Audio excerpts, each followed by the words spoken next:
A few weeks ago, I sat down and worked out whether I was actually on track with my money, and the answer I got was not the one I was hoping for. Because here's the thing, you can reach 40 with a good salary, a nice place to live, and a life that looks completely sorted from the outside, and still be one bad year away from real trouble. And someone else earning half as much as you are can be sitting on a far easier next decade. We have been trained to measure progress using the visible stuff. So salary, job title, the flat, the house, the car. If we're being completely honest, even the holidays count. But none of that actually tells us whether we could survive a career change or a bad 12 months. 7 things actually decided, and you're going to score yourself on every single one of them. So here's how it works. Each of those 7 milestones is worth a point, but almost nobody passes or fails one outright, so we're not scoring it that way. Each milestone breaks into 4 parts worth a quarter each, and you only take the quarter if you can honestly say you've achieved it. Some you'll get instantly, some you'll only get 1 out of 4, possibly none at all. But you'll know exactly where you need to put in some extra work, which is why this framework is so incredibly useful. I'm DC Roth from the Bureau, and we've spent the last few years educating more than 3 million people on money and markets here on YouTube. Today, we're finding out whether your finances are genuinely on track by the time you turn 40. Now, I scored myself before recording this, and of course, I did not get 7. I'll tell you what I got at the end, but more importantly, which quarters I lost. So let's start with the first one, investing. To make this clear, this isn't about whether you own some investments. A few shares you bought during a lunch break do not count. The important question is whether what you hold is on a credible path to do the actual job you needed to do by the time you're 60. So for this section, count funds, directly held shares, bonds and retirement accounts that are invested in markets. Leave out ordinary cash, your home, other property, possessions, and general net worth. Now the first quarter point is simply whether you know that number, not roughly the actual total across every account. It sounds trivial, but it isn't, because a surprising number of people have money spread across different workplace pensions and brokerage accounts they haven't logged into since 2021. So if you can state your invested total right now, in this very moment, take the quarter. The second one is about where that number sits against reality. The Federal Reserve's 2022 survey of consumer finances gives us a picture of US households where the reference person is in their 30s. And on this specific investment measure, the midpoint sits around $10,000. The top 25% is around $55,000. The top 10% is about $189,000. And the top 1% is around $1.4 million. Now, those numbers tell you where you rank against your peers, which is interesting, but it isn't the same thing as being ready. So the benchmark that actually matters here is Fidelity's planning guideline, which suggests roughly 1x your salary invested by 30, 3x your salary by 40, then 6x by 50, 8x by 60, and 10x by 67. If you're at or near the guideline for your age, take a quarter point. Now, before anyone has a crisis because they're nowhere near 3x, look at what that number actually assumes. It assumes you started saving around 15% of your income from age 25, kept serious equity exposure the whole way, retired 67 and want roughly the same lifestyle you have right now. Those are reasonable planning inputs. They're definitely not laws of physics, and the guideline is not an average that most people are hitting. The third quarter is about what you're doing right now rather than what you've accumulated, because those two are very different things. Vanguard's guidance is roughly 12 to 15% of annual income going towards retirement, including anything your employer puts in. So if you're contributing at a meaningful rate every single month, take the quarter. And the last quarter is whether you can explain your trajectory out loud. Not in a perfect forecast, because nobody has one, but a plan that can be said in plain English, meaning you know your balance, you know your contribution, you have a realistic date, and you thought about your pension income, future spending, and whether your risk level is actually one you can carry when markets go sideways. If you can do that, take the final quarter. You've completed milestone 1. So overall, your portfolio tells you what has been accumulated so far. But what comes next decides how much you can still add during the years where it counts most. A high income is not wealth, and plenty of extremely well-paid people have proven that time and time again. But income matters because it buys you options, and options are what let you invest more, absorb a shock, clear debt, or walk away from a job that has become unbearable for you. This doesn't mean that you need a 6-figure salary, and it doesn't mean that you need to start a business. A stable salary is what most people have and completely valid. The question is whether your ability to earn exists independently of one specific employer. So the first quarter point is whether you can name a skill the market actually pays for. Something specific, not like I'm a hard worker. If you can name it in one sentence, take the quarter. The second is whether that skill is current or not, because let's face it, skills expire, especially in the age of AI. So if what you do today would still be relevant to somebody hiring in 6 months, take the quarter. Third is whether you have proof. This is the one most people don't think of too deeply, but it's precisely the one that decides all negotiations. Proof is track record, a credential, a portfolio, results you can point at, or a network of people who know your work well enough to recommend you without being asked.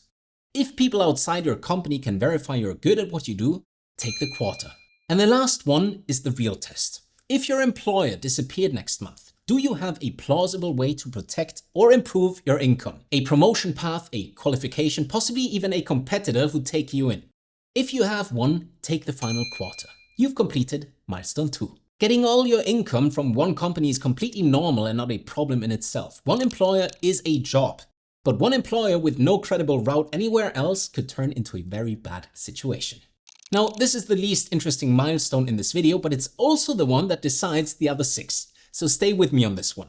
You don't need to track every coffee or download an app that shows you your failures in a chart. What you need is a gap between what comes in and what goes out, and you need that gap to be reliable. So the first thing to ask is whether a normal month ends with money left over. Not a good month where you cancel plans or stayed in, but a completely normal one with the birthday dinner, a surprise vet bill, and the thing you completely forgot was coming. If a normal month still leaves something behind, take a quarter point. Now think about the months that aren't normal, because those are the ones that actually test the system.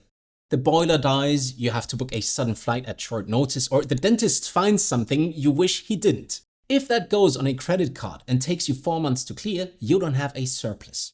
But if you can absorb it without borrowing, take another quarter. The third one is about whether any of it happens on its own, meaning if every month starts with you deciding whether you feel like saving or not, then you'll only save in the months when nothing else is going on. And there's always something going on. So if money leaves your account on a date you set once and now barely think about, the entire thing is automated and you can add another point. And the last one catches high earners more than anyone else. Think about your most recent pay rise and ask where it actually went. If you can point at it sitting in an account or a contribution or anything with a name on it, take the final quarter. You've completed milestone 3. If you can't, you already know why. Now, of course, none of this means you can't spend. You can spend heavily on the city you live in, or on your kids, or on travel, or whatever it is you actually care about. The problems start to appear when you never consciously choose where your money actually goes. Most of the biggest costs in your 30s and 40s are visible years ahead, which doesn't make them painless, but does make ignoring them very expensive. So your list might include housing, kids, a wedding, starting a business, moving places, caring for your parents, or retraining, perhaps a new car, or taking a career break. You might have none of them, you might have 4 at once, because that's just how life is. So the first quarter point is just naming them. If you can outright name the major expenses you know will come within this decade, whether you want them to or not, give yourself a quarter. The second is if you put rough dates on them. Not exact dates, of course, because that's impossible and these things can shift, but it needs to be in a certain range. Something like, I'm gonna move in about 2 years, business in 3, I need a car by next year. So if you've also done that, take the quarter. The third is price, a number next to each one, even a rough one. Now, let me tell you from personal experience, this is where couples tend to discover they've been agreeing about something without agreeing on anything. If your list also has numbers on it, take the quarter. And the last one is whether each of those is sitting in the right place. Money you need the next couple of years shouldn't depend on markets happening to be up on the exact date you need it. Near-term commitments need certainty that matches the deadline. Long horizon money can be invested according to whatever you can actually tolerate. A car you're replacing next year probably needs cash. A career break 5 years out might be cash and something lower risk. Retirement 25 years away is a completely different animal. If each goal is funded in a way that matches its deadline, take the final quarter. You've completed milestone 4. You know it, I know it, everyone else knows it. Emergency funds are boring, but they are incredibly powerful and super important. The Consumer Financial Protection Bureau found in 2022 that 24% of respondents had no emergency savings at all. 39% had less than 1 month of income saved, and 37% had at least 1 month. So the majority of people surveyed were 1 month away from borrowing to cover it. Of course, The first quarter point is having and knowing your essential monthly number. Rent or mortgage, food, utilities, insurance, transport, minimum debt payments. If you know that figure, take the quarter.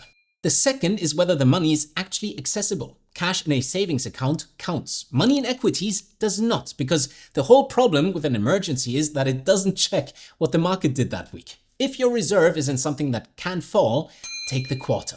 Third is size. A reasonable framework is 3 to 6 months of essential expenses for someone with a stable income, and 6 to 9 if you're self-employed, your income varies, or you have people depending on you. So if your reserve meets the lower end of the range appropriate to your circumstances, take the quarter. And the last one is speed.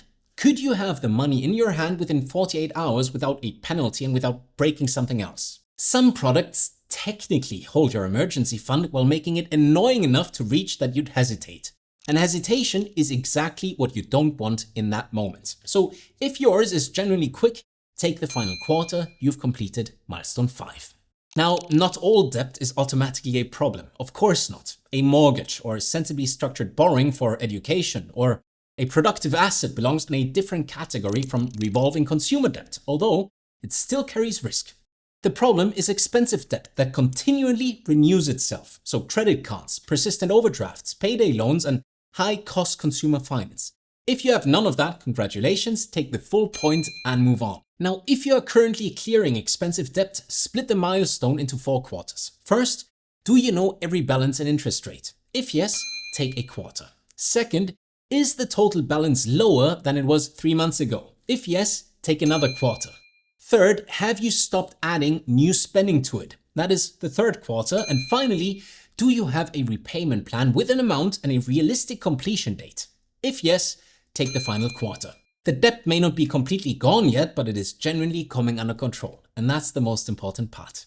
One thing worth saying before we leave this, paying down a card charging 22% gives you a guaranteed saving on the interest you avoid. So your portfolio cannot promise anything comparable. I'm not telling you to empty your emergency fund to do it, because that just moves the problem somewhere else. But expensive debt needs a plan with actual dates attached, or it becomes a huge problem.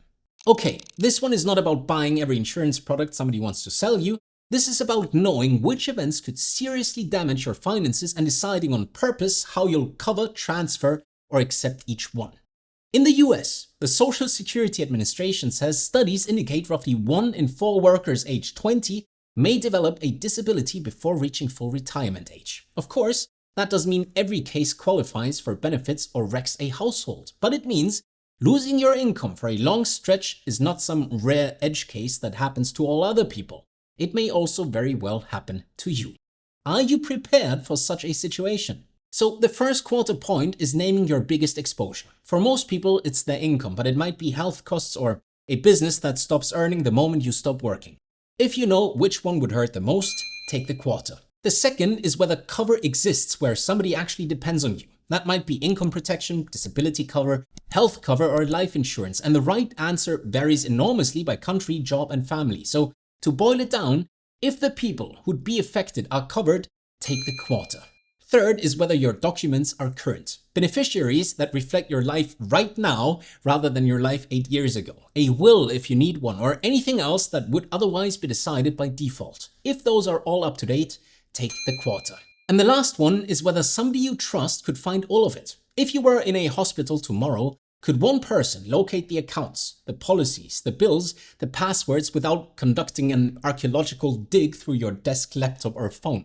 If yes, take the final quarter. You've completed milestone 7. Okay, now let's add it all up. 0 to 2 means you're still building the foundation. 3 to 4 means you're stabilizing. 5 to 6 means you're compounding with direction, and 7 means you're fully aligned. If you hit 7, congratulations, this is incredibly rare. However, 7 doesn't mean you're finished, and a low score doesn't mean you failed at anything. It just tells you which single dependency is worth fixing first, which is a much more useful piece of information than a general feeling that you should probably be doing better. Now, I told you at the start that I didn't get 7. I scored 5.75. I lost 2 quarters on future expenses because I know several are coming, of course, but I couldn't confidently tell you what all of them will cost or whether the money is already sitting in the right place or not. Then I lost another 3 on protection. Now, I have insurance, but no dedicated disability cover, and I couldn't tell anybody with confidence whether every beneficiary and document is current. Also, in the worst case, my family, my fiance, would likely need to conduct an archaeological dig through all of my stuff, which is of course not ideal. But honestly, this is why this exercise was useful. It didn't tell me that I'm terrible with money, but it showed me 5 specific things I had been avoiding without even realizing it. So your score should do the same. It shouldn't be seen as a verdict on how good or bad you are with money. Ideally, this is a list of the financial systems already working for you and the ones that still need attention before life decides to test them. If you want to, put your score in the comments. I'm actually very interested to see how you rank up. And if you want to know what your net worth should be by age, we've got a full breakdown on that topic right over here. As always, thanks so much for watching, and I'll see you again very soon.